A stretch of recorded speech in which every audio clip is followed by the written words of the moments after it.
कहला जे कोला कनो देला पसोरे हाँ देला पसोरे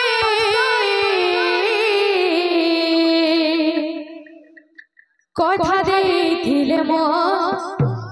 जीवर धनम केशव मुरली धारी कथा देथिले मो जीवर धनम केशव मुरली धारी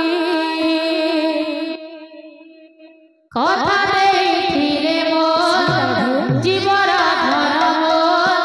केशव मुरली धारी कथा देथिले मो जीवर धनम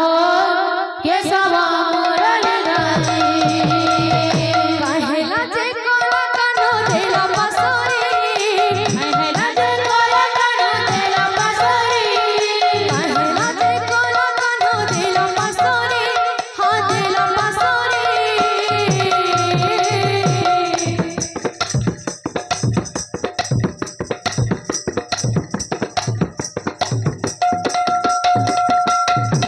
कथा देथिले मो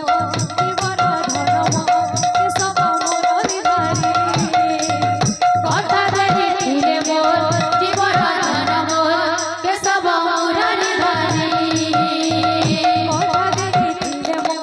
जीवर धनम केशव मुरली धारी कथा देथिले मो जीवर धनम केशव मुरली धारी गुंथीचे मोली फुल हार रे श्याम घना गुंथीचे मोली फुल हार रे श्याम घना मोहविवास चंदन रे श्याम घना मोहविवास चंदन रे श्याम घना गुंथीचे मोली फुल हार रे श्याम घना गुंथीचे मोली फुल हार रे श्याम घना मोहविवास चंदन रे श्याम घना मोहविवास चंदन रे श्याम घना बाजूबीते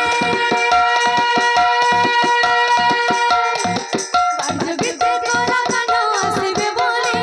आसिबे बोले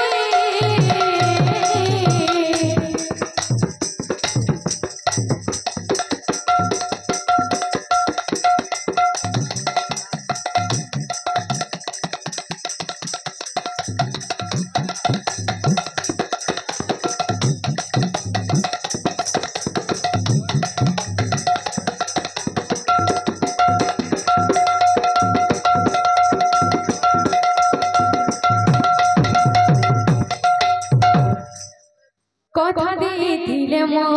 जीवर धनम केशव मुरली धारी कथा देथिले मो जीवर धनम केशव मुरली धारी कथा देथिले मो जीवर धनम केशव मुरली धारी कथा देथिले मो जीवर धनम केशव मुरली धारी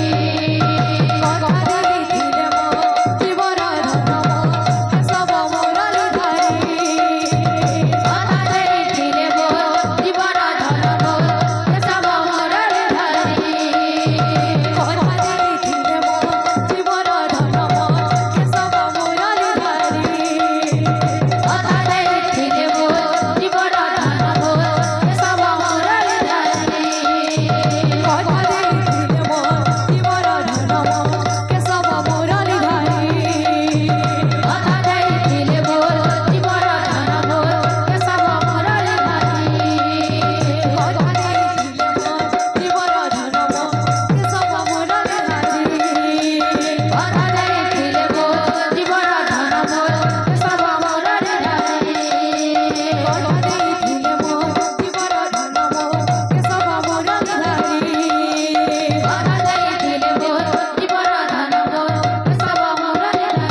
बोलो तो तंकर परमांशा परिपूर्ण होला देखवा